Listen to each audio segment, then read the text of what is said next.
નમસ્કાર, હું ઇરફાના પટેલ નર્મદા સમાચારમાં આપનું સ્વાગત કરું છું।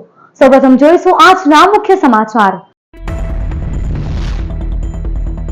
વરસાદમાં બિસ્માર બનેલ માર્ગોની કામગીરી હાથ ધરાઈ। અંકલેશ્વર ભરૂચ જૂના નેશનલ હાઈવે ઉપર તંત્ર દ્વારા માર્ગ પર સમારકામની કામગીરી શરૂ કરવામાં આવી છે। મોટા અંબાજી થકી જ બાવળમાં ભરૂચના અંબાજી મંદિરને શક્તિપીઠનું સ્થાન મળ્યું।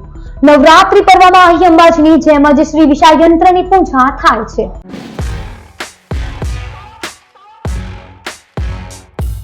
અંકલેશ્વરના ગડકોલ પાટિયાથી નર્મદા મૈયા બ્રિજ સુધીનો માર્ગ અતિ બિસ્માર બનતા તંત્ર દ્વારા માર્ગ પર સમારકામની કામગીરી શરૂ કરવામાં આવી છે। ભરૂચ અને અંકલેશ્વરમાં ચોમાસા દરમિયાન ભારેથી અતિભારે વરસાદ વરસતા વિવિધ માર્ગો બિસ્માર બન્યા હતા, જેના કારણે વાહન ચાલકોને પારાવાર મુશ્કેલીનો સામનો કરી રહ્યા છે। ત્યારે તંત્ર દ્વારા હવે માર્ગના સમારકામની કામગીરી હાથ ધરવામાં આવી છે, જેના ભાગરૂપે અંકલેશ્વરથી ભરૂચને જોડતા જૂના નેશનલ હાઈવે નંબર 8ના માર્ગ પર પેચિંગ વર્ક શરૂ કરવામાં આવ્યું છે। અંકલેશ્વરના ગડકોલ પાટિયાથી નર્મદા મૈયા બ્રિજ સુધીનો માર્ગ અતિ બિસ્માર બન્યો હતો, જેના કારણે ભરૂચ અંકલેશ્વર વચ્ચે અવરજવર કરતા સેંકડો વાહન ચાલકો હાલાકી વેઠી રહ્યા હતા, પરંતુ આ માર્ગ પર હવે તંત્ર દ્વારા પેચિંગ વર્ક શરૂ કરવામાં આવ્યું છે અને આગામી 2 થી 3 દિવસમાં માર્ગ પર જે જગ્યાએ ખાડા પડ્યા હશે ત્યાં સમારકામ હાથ ધરવામાં આવશે અને પેચિંગ વર્ક પૂર્ણ થઈ ગયા બાદ વાહન ચાલકોને રાહત મળશે। ભરૂચના બાવળના શક્તિપીઠની ગણના પામેલા દાંડિયા બજાર અંબાજી મંદિરે નવરાત્રીમાં ભક્તોની ભીડ। શક્તિપીઠ મોટા અંબાજી નહીં જઈ શકતા ભક્તો માટે ભરૂચમાં દાંડિયા બજારના નાના અંબાજી મંદિરે દર્શન કરી ધન્યતા અનુભવે છે। ભરૂચના અંબાજી મંદિરના મોટા અંબાજી થકી જ બાવળના શક્તિપીઠનું સ્થાન મળ્યું છે। અહીં અંબાજીની જેમ જ શ્રી વિશાળ યંત્રની પૂજા થાય છે। હાલ નવરાત્રીમાં ભરૂચના શક્તિપીઠ અંબાજી મંદિરે દર્શનાર્થે ભક્તો ઉમટી રહ્યા છે। મોટા અંબાજી પ્રમાણે જ શુક્રવારે મંદિરે આઠમની ઉજવણી સાથે હવન યોજાશે, તેમ મહંત મનોહર ગીરીએ માહિતી આપી છે। તમામ ધાર્મિક જાહેર જનતાને નવરાત્રિની શુભેચ્છા કામના પાઠવું છું અને આ આસો નવરાત્રિની પ્રારંભ 3 તારીખ થઈ ચૂક્યો છે અને આઠમ આપણે શુક્રવારે 11 તારીખે ઉજવવામાં આવશે। નવરાત્ર છે એટલે 2 તીજ હોવાથી આઠમ શુક્રવારે મોટી અંબાજી પ્રમાણે ઉજવવામાં આવશે। અંકલેશ્વરના કોસંબડી ગામ પાસે આવેલ જય અંબે ઇન્ટરનેશનલ સ્કૂલ ખાતે બાળ વૈજ્ઞાનિક પ્રદર્શન યોજાયું હતું। GCER થી ગાંધીનગર પ્રેરિત અને જિલ્લા શિક્ષણ અને તાલીમ ભવન ભરૂચ તેમજ જય અંબે ઇન્ટરનેશનલ સ્કૂલના સંયુક્ત ઉપક્રમે કમા મુનશી શાળા વિકાસ સંકુલનું બાળ વૈજ્ઞાનિક પ્રદર્શન યોજાયું હતું, જેમાં વાલિયા, નેત્રંગ, ઝઘડિયા અને અંકલેશ્વર હાંસોડ તાલુકાની મળી કુલ 188 શાળાઓના 380 જેટલા બાળકોએ ભાગ લીધો હતો। આ પ્રદર્શનમાં 192 કૃતિઓ રજૂ કરવામાં આવી હતી। આમંત્રિત મહેમાનોના હસ્તે દીપ પ્રાગટ્ય અને રિબન કટિંગ થકી બાળ વૈજ્ઞાનિક પ્રદર્શનને ખુલ્લું મૂકવામાં આવ્યું હતું।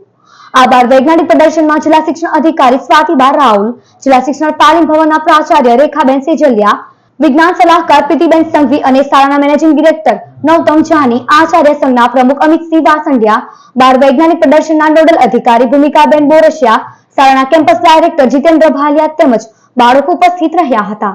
178 જેટલી શાળાઓ આમાં રસ લઈ અને પોતાના બાળકો અને એની કૃતિઓ લઈને આવેલી છે। 192 જેટલી કૃતિનું આજ રોજ પ્રદર્શન કરવામાં આવ્યું છે। જય અંબે ઇન્ટરનેશનલ સ્કૂલના સંચાલકો અને ટ્રસ્ટીઓના સહયોગથી આ બાળ વિજ્ઞાન મેળો ખૂબ સરસ રીતે ચાલી રહ્યો છે। બાળકોનો ઉત્સાહ પણ ખૂબ સરસ છે અને નિર્ણાયકો દ્વારા સાંજે નિર્ણય પણ આપી દેવામાં આવશે। શાળા સંચાલકોએ અને SVSના કન્વીનર શ્રી જીવણભાઈ અને અમારા ભરૂચ જિલ્લા શિક્ષણ તાલીમ ભવન ના અમારા કન્વીનર શ્રી પ્રીતિબેન અને રેખાબેન અને અમારા વિજ્ઞાન મેળાના નોડલ ઓફિસર ભૂમિકાબેન દ્વારા ખૂબ મહેનત કરી અને આ મેળાને સફળ કરવામાં ખૂબ યોગદાન આપેલું છે। ભરૂચના ધોળકા બજારમાં આવેલ શ્રી કષ્ટભંજન મંદિરના પટાંગણમાં રામલીલાનું આયોજન કરવામાં આવ્યું હતું। શ્રી રામ સીતા ધર્મ પ્રચારક રામાયણ રામલીલા મંદિર ઉત્તર પ્રદેશ પ્રયાગરાજ અયોધ્યાથી 1200 કિલોમીટર દૂર રામલીલા માટે એક ટીમના 15 જેટલા કલાકારો ભરૂચના ધોળકા બજારમાં આવેલ શ્રી કષ્ટભંજન મંદિરે આવ્યા છે, જેઓ દ્વારા રાત્રે 8:30 થી 11 વાગ્યા સુધી રામલીલા ભજવી રહ્યા છે।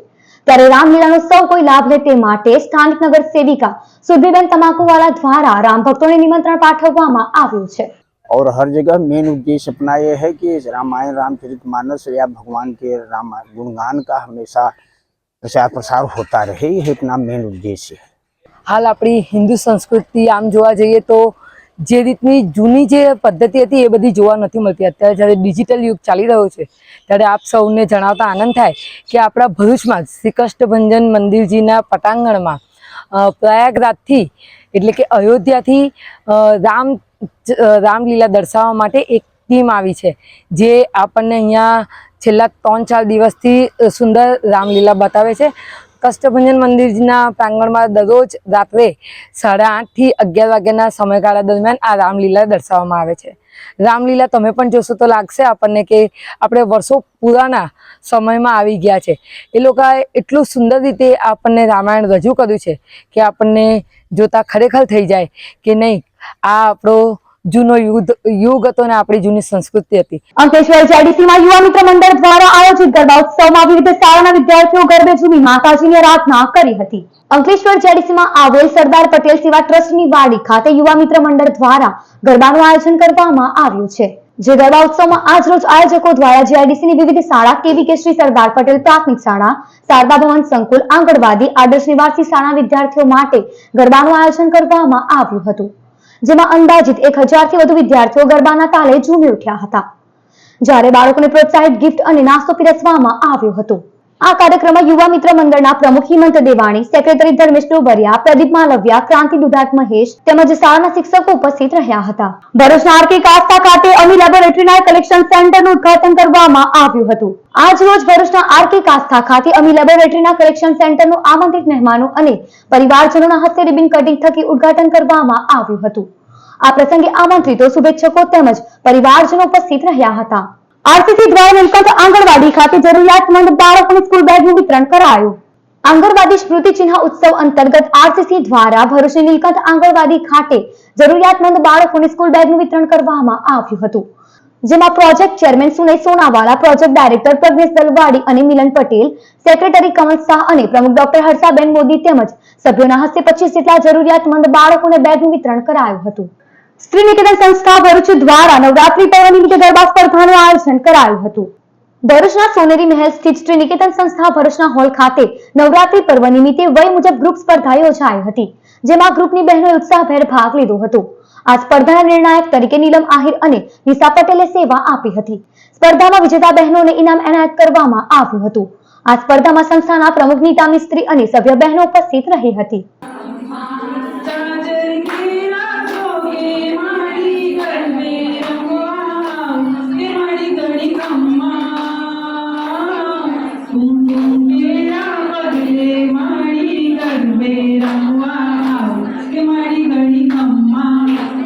સોટના ઇલાવની આરકે વકીલ હાઈસ્કૂલમાં ગરબા સ્પર્ધા યોજાઈ હતી. Bank of Baroda association officer દ્વારા સાઉન્ડ સિસ્ટમની ભેટ અપાઈ હતી. ભરૂચના હાસોટ તાલુકાના ઇલાવ ગામે આદર્શ કેળવણી મંડળ સંચાલિત આરકે વકીલ હાઈસ્કૂલ, સ્વ અલકાબેન શાંતિલાલ વૈદ પ્રાથમિક શાળા, અલકાબા કુમાર છાત્રાલય અને સીતાબા કન્યા છાત્રાલયમાં નવરાત્રી પર્વ પર ગરબા મહોત્સવનું આયોજન કરવામાં આવ્યું હતું, જેમાં શાળાના શિશુ 1 થી ધોરણ 12 સુધીના વિદ્યાર્થીઓ અને શિક્ષકો તેમજ સારા પરિવાર ગરબે ઘૂમી જગતજનની માં જગદંબાની આરાધના કરી હતી. ગરબા સ્પર્ધામાં વિજેતા વિદ્યાર્થીઓને ઇનામ વિતરણ કરવામાં આવ્યું હતું. આ પ્રસંગે આદર્શ કેળવણી મંડળના પ્રમુખ તુષાર પટેલ, ટ્રસ્ટી ઉમેદભાઈ પટેલ, શાળાના આચાર્ય ધર્મેશ જોશી, જિગ્નેશ પટેલ, છાત્રાલયના ગૃહપતિ આશીષ પટેલ તેમજ મંડળના સભ્યો ઉપસ્થિત રહ્યા હતા. આ પ્રસંગે bank of Baroda retired officer association Surat unit તરફથી કમ્પ્લીટ સાઉન્ડ સિસ્ટમને શાળાને અર્પણ કરવામાં આવી હતી. આ પ્રસંગે ઝોનલ પ્રેસિડેન્ટ બરોડા ઝોન અને મંડળના secretary Bhagwatibhai Patel, assistant zonal secretary Ramesh Makwana, zonal committee member Natwar Bhootwala અને પ્રમોદ નાયક ઉપસ્થિત રહ્યા હતા. પાનોલી જેડીસીમાં આવેલ વૃંદાવન નર્સરીના ગેટની સામે 3 રસ્તા પાસે બાઇક ચાલકે રાહદારીને ટક્કર મારતા તેની ટૂંકી સારવાર દરમિયાન અંકલેશ્વરની ખાનગી હોસ્પિટલમાં કરુણ મોત નીપજ્યું હતું. મૂળ બિહાર અને હાલ અંકલેશ્વરના સંચાલી ગામે શુભમ પાર્કમાં રહેતા રવિ સંજય યાદવના પિતા ગત તારીખ 25મી સપ્ટેમ્બરના રોજ રાતે પાનોલી જેડીસીમાં આવેલ વોન્સન કંપનીમાં નોકરી પર જવા નીકળ્યા હતા. તે સમયે પાનોલી જેડીસીમાં આવેલ વૃંદાવન નર્સરીના ગેટની સામે 3 રસ્તા પાસે પૂરપાટ ઝડપે ધસી આવેલ બાઇક ચાલકે રાહદારી સંજય યાદવને ટક્કર મારતા અકસ્માત સર્જાયો હતો. આ અકસ્માતમાં ગંભીર ઇજાઓને પગલે ઇજાગ્રસ્તને પ્રથમ ખરોડ ત્યાંથી વધુ સારવાર માટે અંકલેશ્વરની ખાનગી હોસ્પિટલમાં ખસેડવામાં આવ્યા હતા, જ્યાં ટૂંકી સારવાર દરમિયાન સંજયભાઈનું કરુણ મોત નીપજ્યું હતું. અકસ્માત અંગે પાનોલી પોલીસે ગુનો નોંધી તપાસ હાથ ધરી છે. અંકલેશ્વર રેલવે સ્ટેશન ઉપર બેઠેલ મુસાફરના ખિસ્સામાંથી મોબાઈલ ફોન ચોરી કરી ભાગવા જતા ચોરને રેલવે પોલીસે ઝડપી પાડ્યો. ભચાઉ ગાંધીધામના જય ભારત સ્ટીલ કંપનીમાં રહેતા ફેકુભાઈ બુદન શાહની ગત રોજ સાંજે ભરૂચ મેમો ટ્રેનમાં બેસી અંકલેશ્વર આવ્યા હતા. જેઓ પ્લેટફોર્મ નંબર 4 ઉપર બેઠા હતા. તે દરમિયાન એક ઈસમ મુસાફરના ખિસ્સામાં રહેલ 5000નો મોબાઈલ ફોન ચોરી કરી ભાગી રહ્યો હતો. તે સમયે મુસાફર ફેકુભાઈએ ચોરની બૂમો પાડી રેલવે સુરક્ષા બળ ડાયરેક્ટ પાસે ઉભેલ આરપીએફ જવાનોએ સમય સૂચકતા વાપરી મોબાઈલ ચોરને પકડી પાડ્યો હતો. જેની પૂછપરછ કરતા તે પ્રતિન ચોકડી પાસે રહેતો શંકર રતન લોંડે હોવાનું જણાવ્યું હતું. ભરૂચ રેલવે પોલીસે તેના વિરુદ્ધ ગુનો નોંધી તપાસ હાથ ધરી છે. અંકલેશ્વર શહેર પોલીસે સુરતી ભાગોળ વિસ્તારમાં ચાલતા જુગારધામ પર દરોડા પાડી 2 જુગારીયાઓની ધરપકડ કરી હતી. અંકલેશ્વર શહેર પોલીસના સૂત્રોને બાતમી મળી હતી કે અંકલેશ્વર શહેરના સુરતી ભાગોળ વિસ્તારમાં વાવની પાછળ કેટલાક ઈસમો આંકડા ફરકનો જુગાર રમાડી રહ્યા છે. જેના આધારે પોલીસે દરોડા પાડતા તાડફળિયામાં રહેતો જીતુ વસાવા અને સુરતી ભાગોળ વિસ્તારમાં રહેતો અનિલ મેમન જુગાર રમતા રંગે હાથ ઝડપાઈ ગયા હતા. જ્યારે સુરતી ભાગોળમાં રહેતી જ્યોતિ વસાવા નામની મહિલા જુગારીને વોન્ટેડ જાહેર કરવામાં આવી છે. પોલીસે સ્થળ પરથી જુગાર રમાડવાના સાધનો મળી ₹1630નો મુદ્દામાલ કબજે કરી કાયદેસરની કાર્યવાહી હાથ ધરી છે. આદ્યશક્તિમાં જગદંબાની આરાધનાનો પર્વ નવરાત્રીનો પ્રારંભ થઈ ચૂક્યો છે. ત્યારે ભરૂચ અંકલેશ્વરના વિવિધ ગરબા ગ્રાઉન્ડ ઉપર ખેલૈયાઓ ગરબે ઝૂમ્યા હતા. આયોજકો દ્વારા ખેલૈયાઓને અગવડ નહીં પડે તે માટે પૂરતી તૈયારીઓ કરી હતી. પ્રસ્તુત છે બીજો નોરતાની ઝલકો.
સમાચાર પૂર્ણ કરતા પહેલા એક નજર મુખ્ય સમાચાર પર. વરસાદમાં બિસ્માર બનેલ માર્ગોની કામગીરી હાથ ધરાઈ. અંકલેશ્વર ભરૂચ જૂના નેશનલ હાઈવે ઉપર તંત્ર દ્વારા માર્ગ પર સમારકામની કામગીરી શરૂ કરવામાં આવી છે. મોટા અંબાજી થકી જુદાવનમાં ભરૂચના અંબાજી મંદિરને શક્તિપીઠનું સ્થાન મળ્યું. નવરાત્રી પર્વમાં અહીં અંબાજીની જેમ જ શ્રી વિશાળ યંત્રની પૂજા થાય છે. તો આ હતા અત્યાર સુધીના નર્મદા સમાચાર. નવા સમાચારો સાથે ફરી મળીશું. નમસ્કાર.